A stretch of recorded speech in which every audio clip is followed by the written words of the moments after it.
నమస్తే. Welcome to hit TV. ఈ రోజు మనతో పాటు కిరణ్ శర్మ గురువు గారు ఉన్నారు. వారితో మాట్లాడి అనేక విషయాలు తెలుసుకునే ప్రయత్నం చేద్దాం. నమస్తే గురువు గారు. నమస్తే. అఖండ ఐశ్వర్యమస్తు. గురువు గారు, ఇప్పుడు ఇంట్లో ఎవరు పూజ చేస్తే ఎక్కువ ఫలితం అంటారు? ఆడవాళ్ళ, మగవారా? అంటే అంటే ఆడవాళ్ళకి ఇంకా పనులు పెడుతున్నారా, లేదంటే మగవాడికి పని తగ్గిపోయిందని పని పెడుతున్నాం అని అనుకుంటున్నారా? నాకు అర్థం కాలేదు. అంటే ఇక్కడ ఆడవాళ్ళు మగవాళ్ళు ఈక్వాలిటీ అనేటువంటి దాంట్లో ఉన్నారు.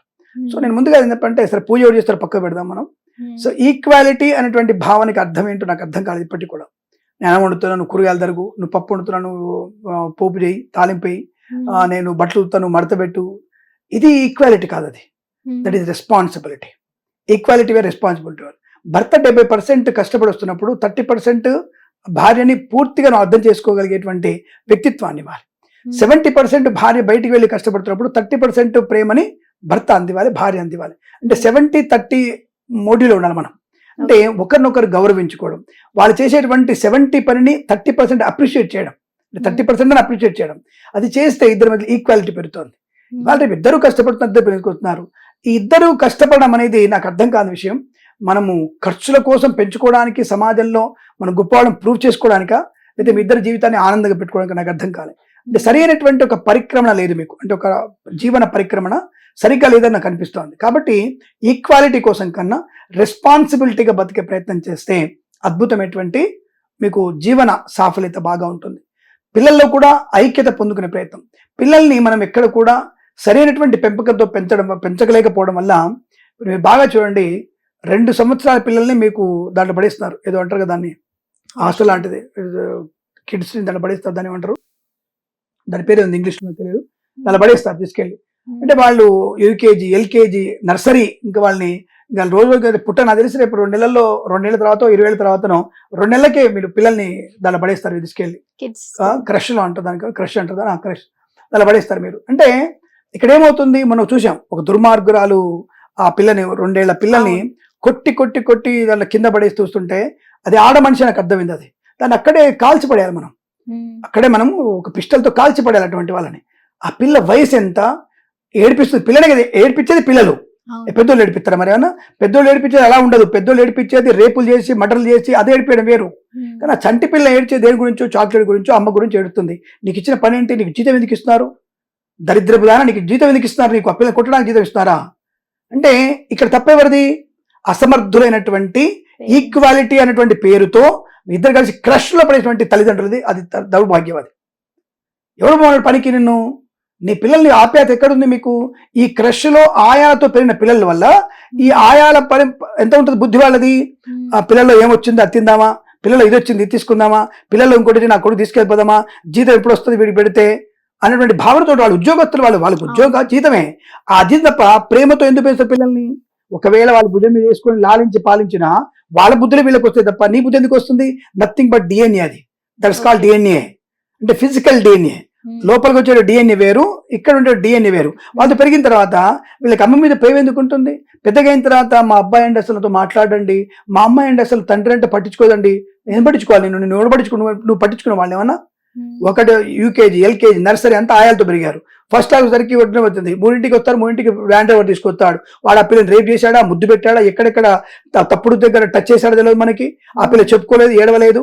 వచ్చేది 7 ఏళ్ళు వచ్చిన తర్వాత ట్యూషన్ పంపిస్తే పొద్దున్న 6ంటికి స్కూల్కి వెళ్ళిపోయింది, 3ంటికి వచ్చింది, మళ్ళీ 3:30కి ట్యూషన్కి వెళ్ళిపోయింది, మళ్ళీ 7ంటికి వచ్చింది.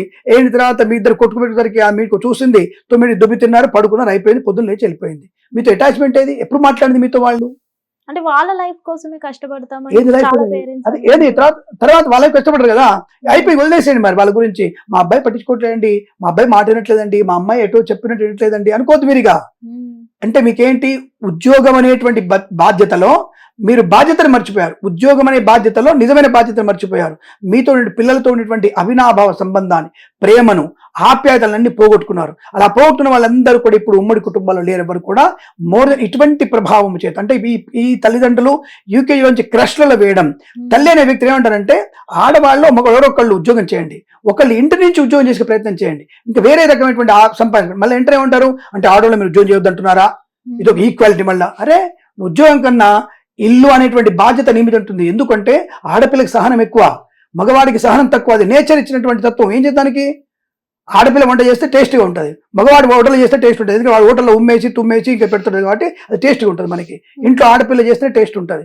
డాక్టర్లు అని చెప్పి అదే ఇంటి భోజనమే చెయ్యండి, బయటి భోజనం చేయకండి అని డాక్టర్లే చెప్తున్నారు. ఎవరైతే అమ్ముతున్నారో మీకు వాళ్ళ ఇంట్లో పెళ్ళ ఉంటే తింటారట. మరి ఇది చూసుకుంటారు మీరు వెళ్ళి.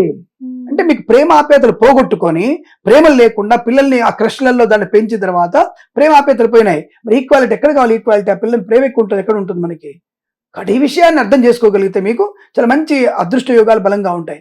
అక్కడ మనము కుటుంబ వ్యవస్థలో మంచి అనుకూలత పొందుకునే ప్రయత్నం చేయవచ్చు తప్ప, అంతవరకు మీరు ఈక్వాలిటీ, కుటుంబం అనేటువంటి ఈక్వాలిటీ లేకపోతే మీకు ఎట్టి పరిస్థితుల్లో కూడా అనుకూలంగా ఉండే అవకాశం ఎట్టి పరిస్థితుల్లో ఉన్న విషయాన్ని గమనించుకుంటే మంచిది. ఎందుకంటే నేనేదో పక్క తీసుకెళ్తున్నా కాదు. ఈక్వాలిటీ అనేది ఆడవాళ్ళు పూజ చేస్తే మంచిదా అంటే, ఇప్పుడు మనం మన టాపిక్లోకి ఆడవాళ్ళు ఎవరు పూజ చేయాలనే విషయంలో చిత్తూరు వెళ్ళిపోయాం. ఇక్కడ మగవాడే పూజ చేయాలి. పూజ అనేది మగవాడే చేయాలి, ఆ దీపారాధన. మరి పూజ చేయడానికి మగవాడు ఏం చేస్తున్నాడో దానికి కావాల్సిన సరంజామా, దీపం కడిగేయడం, హారతి బిడ్డ కడిగేయడం, గంట కడిగేయడం, ఆ పూజంతా ఆ యొక్క పూజ ఆవిడ చేస్తే, ఆ ద్రవ్యాలతో ఈయన కనుక పూలు తెంపుకోవాల్సింది ఆడపిల్ల తెంపాలి. ఆ పూలు తెంపి రెండు తెంపిస్తే ఆయన శ్రీసూక్త విధానంగా, పురుసూక్త విధానంగా, పంచసూక్త విధానంగా పూజ చేసి, ఇద్దరు కూడా అక్షంతలు వేసి, ఆయన గోత్రనామాలు చెప్పి పిల్లాపాప సుఖం అని చెప్పేసి అక్షంతలు వేసి, ఆ మీ ఆవిడని పిలిచి అక్షంతలు వేసి తీర్థప్రసాదాలు ఇచ్చి హారతి ఇచ్చి ప్రదక్షిణ నమస్కారం చేసుకుంటే, ఈయన పూజ చేస్తే 50% ఆటోమేటిక్ ఆవిడకి వెళ్ళిపోతుంది. 50% ఆటోమేటిక్ వెళ్ళిపోతుంది ఆవిడకి. అది ఈయన పాపం చేస్తే 5% కూడా ఆవిడ పాపం వెళ్ళదు. అది ధర్మంలో ఉంది. అది ధర్మం అంతవరకు చెప్పింది. వాడు పాపం చేసేందుకు వాడు స్వగతకారకుడు. స్వగతకారు అంటే నీ వాడు కొరకు చేసుకున్న కర్మ అది. వాడంతవరకు ఆ పాపంలో నీకు భాగం లేదు. కానీ పుణ్యంలో నువ్వు చేసినటువంటి తిండి తినడం, నువ్వు పెట్టిన పదార్థం తీసుకోవడం వాటి వల్ల నీకు ఆటోమేటిక్గా పుణ్యప్రాప్తి నీకు కలుగుతుంది. 50% వచ్చేస్తుంది.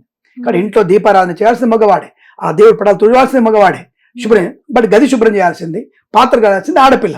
అంటే ఇద్దరి యొక్క కలయికతోనే పూజ పూర్తవుతుంది. కానీ దీపారాధన, పూజలు, పునస్కారాలు, అష్టోత్తరాలని కూడా చేసుకోవాలి. సాయంత్రం పూట దీపారాధన చేయాల్సింది ఆడపిల్ల, అష్టోత్తరాలు, స్తోత్రాలు, లలిత పని చేసుకోవాల్సింది ఆడపిల్ల. ఇంటి ఇల్లాలు చేసుకుంటే హాయిగా ఆ ఉదయం పూజ, సాయంత్రం పూజ మీకు అష్టైశ్వర్య ప్రాప్తిని కలిగిస్తుంది. ఆనందమయ సుఖజీవనం ఉంటుంది. అక్కడ ఈక్వాలిటీ అది. అక్కడ ఇద్దరి మధ్యలో ప్రేమాప్యాయతలు, డెవలప్మెంట్. పిల్లలు రాగానే పిల్లలకి కదా ప్రసాదం ఇచ్చి నలుగురు కలిసి భోజనం చేసుకోవడం, నలుగురు కలిసి భోజనం చేసి ఎక్కడికి వెళ్ళావు, ఏం చేసావు, ఎవరితో మాట్లాడావు అనేవి ఉంటే మన సంప్రదాయబద్ధమైనటువంటి వృద్ధి, మన యొక్క ప్రేమాప్యాయాలతో మన ఇల్లు పరిడవిల్లుతుంది, ఆనందంగా అభివృద్ధిగా ఉంటుంది. ధన్యవాదాలు. శుభం. ఆనంద సిద్ధి. సర్వే జనా సుఖినో భవంతు.